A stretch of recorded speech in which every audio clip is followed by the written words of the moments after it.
pull on that jersey. You represent yourself and your teammates. And a name on the front is a hell of a lot more important than the one on the back. Get that through your head. And here we go.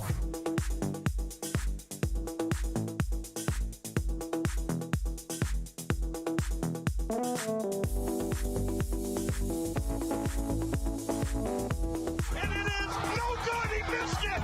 Are you kidding me? The season can't end like that.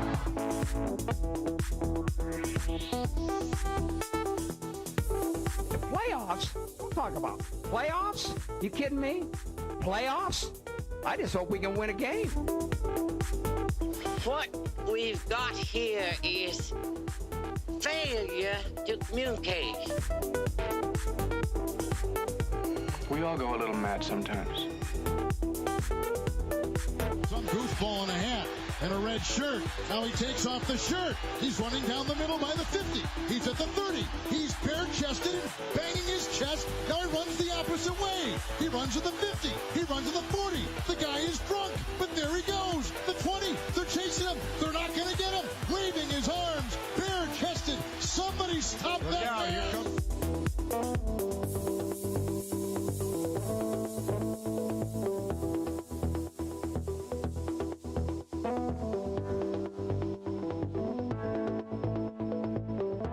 Nobody ever tells me anything. I'm your host, Tyler Falk. Welcome to the program, a Wednesday edition of NETMA. So glad we can have everybody joining us here live, or if you're watching to us from another day or point in time, or even 100 years down in the future, thanks for joining us on this edition of NETMA. We got a lot to talk about today, and more importantly, we're going to be talking about power rankings. And if you've known NETMA in the past, when we had those longer shows, we went through every single team, where they were, how I thought they did the previous week, a whole bunch of that stuff.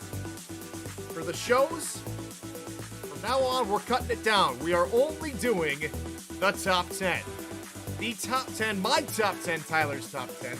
And this week, of course, final week before we hit the regular season. So, should go without saying that this is going to be the preseason top 10. This is how I think the divisions, or I should say the teams rather, are faring going into the regular season. My top 10 teams going into the regular season. All right, let's get into it. Starting off with none other than number 10, that being Los Angeles. And for Los Angeles, it all comes down to the quarterback play of Sully Richardson, in my opinion. From season 16 to season 17, season 16, Sully Richardson only had completed 60% of his passes. He was sacked, I believe, close to 40 times, and just wasn't consistent, wasn't as on target as he used to be over in Carolina. Fast forward now to season 17, he had 70% completion percentage, which is a 10% increase. He was sacked just under half as much as he was in season 16 to compare to season 17. So, in my opinion, Los Angeles did a very nice job of keeping Sully upright in the pocket and giving him time to throw the football. That's going to be key for Los Angeles as they go ahead and move forward in this one. A couple other big points to pick out here for the Los Angeles Lycans is they're going to have a... Where's my big board? There we go.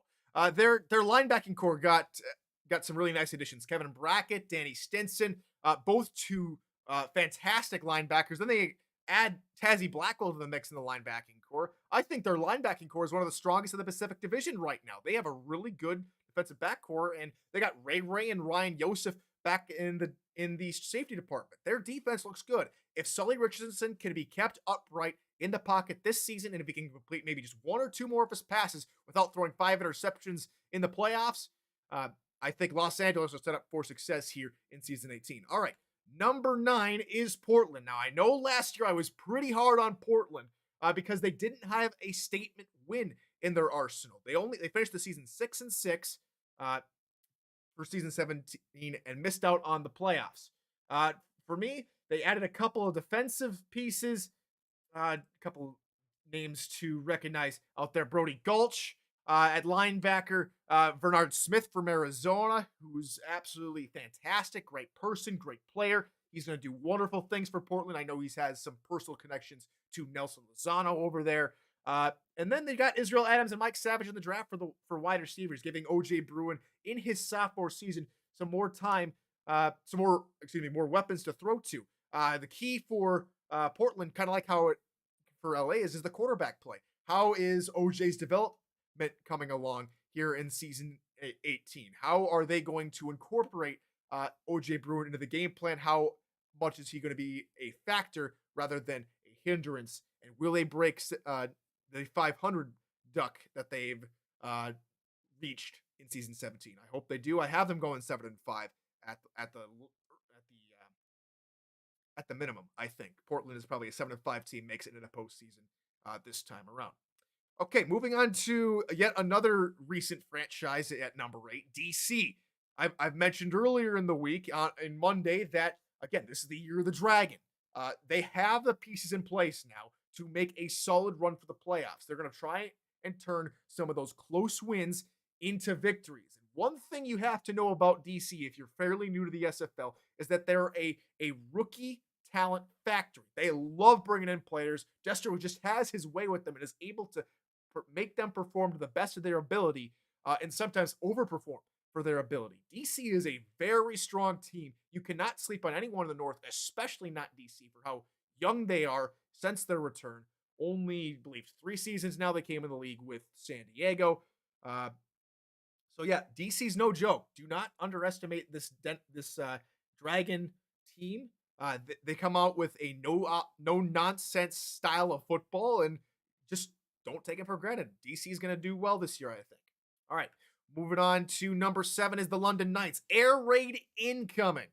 We saw a lot of it in the last half of the previous season, where Robert Merrill barely got any touches. He finished a yard shy, under 500 on the ground. So, with the addition, or the re-addition, I should say, of Fox Highwind to the wide receiving core, we're going to see a lot more passes. A lot more passes to Highwind, a lot more passes to a lot more passes to Mike Sangarine and Ben Calia. And of course, with the addition of Tiberius Bovine accompanying Benji Matson, the tight end core, London is going to throw the football. That they're not disguising it in any way, shape, or form. They're pretty much broadcasting it out to the league. Is we're going to throw the football. We're going to throw it down your throats, and you're going to like it. You're going to like how much we throw the football, and you're going to have to try and defend it. With the recent addition of 23-man rosters, London might have a little bit of trouble against better opposition. Let's see. That's the one thing I didn't pull up today. No, it's right there. No. Come on. So teams like Baltimore, of course, who they're going to play week 1, that's going to be a good litmus test to figure out how potent their passing attack is going to be.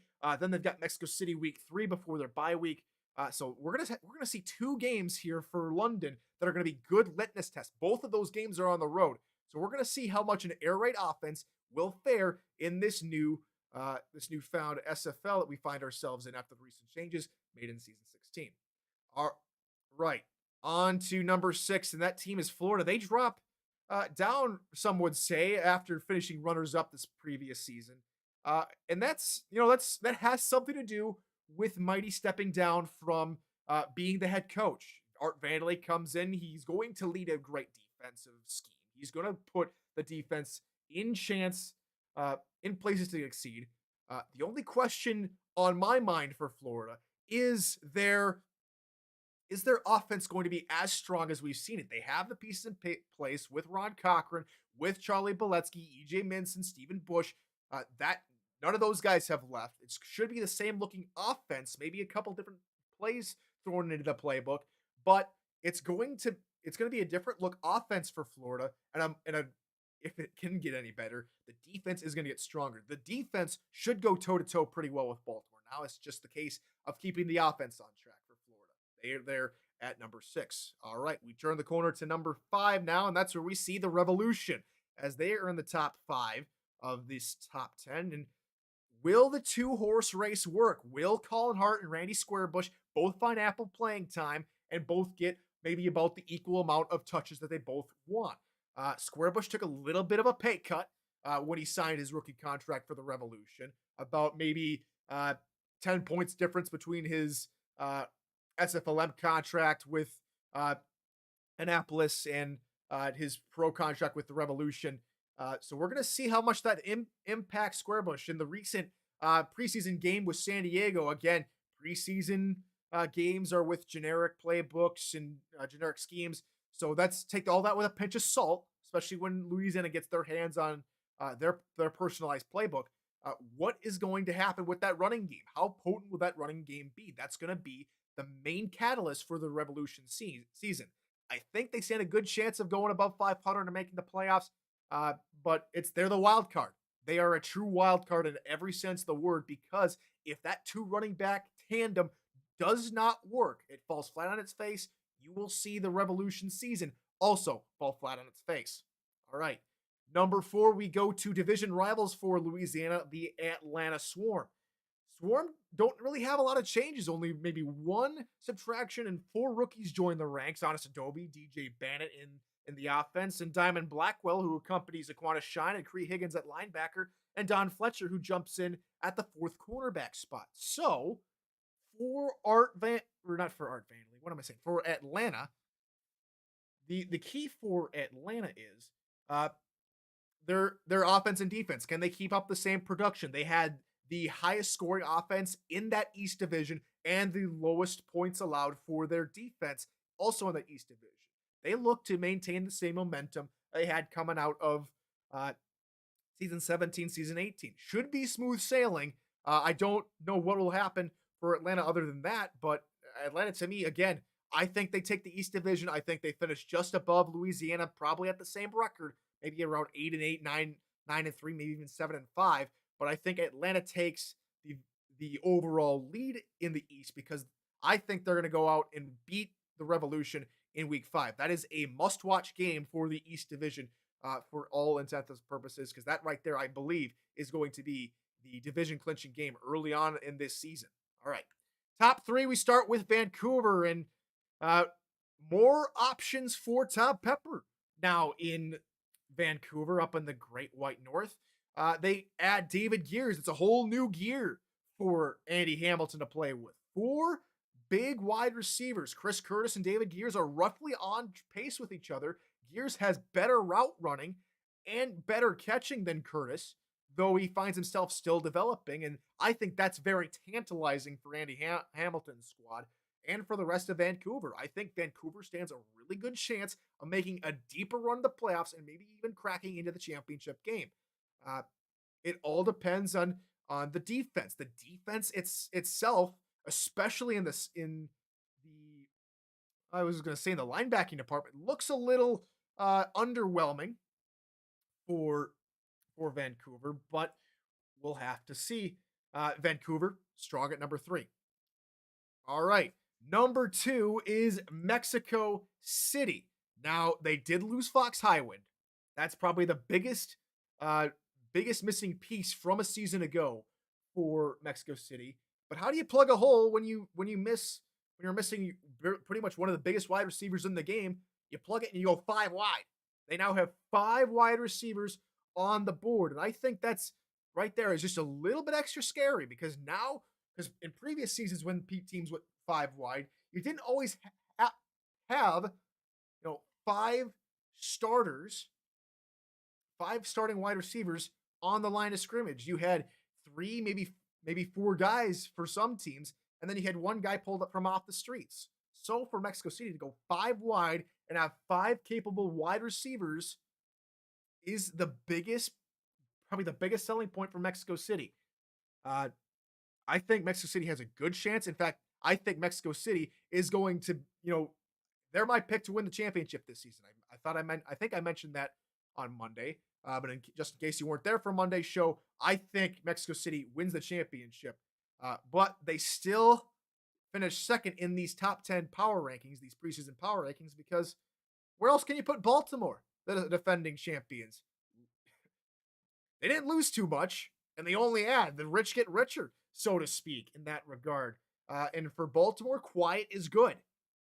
Very, very quiet in their offseason and draft. And, for me, quiet means they really don't have to change too much, and Baltimore can still be Baltimore. I think they're going to win a ton of games this season, and they should be pretty dominant unless teams like Queen City and others, and maybe even London in week 1, can go ahead and stop them. So the week 10 power rankings, or Tyler's top 10 as I'm now calling it, are Los Angeles at 10, Portland 9, DC 8, London 7, Florida 6, Louisiana 5, Atlanta 4, Vancouver 3, Mexico City 2, and Baltimore at number 1. If you see a team you didn't expect to see, or a team you maybe think didn't make the list that should have made the list, maybe a team like Arizona. I saw someone mention that team over in the chat.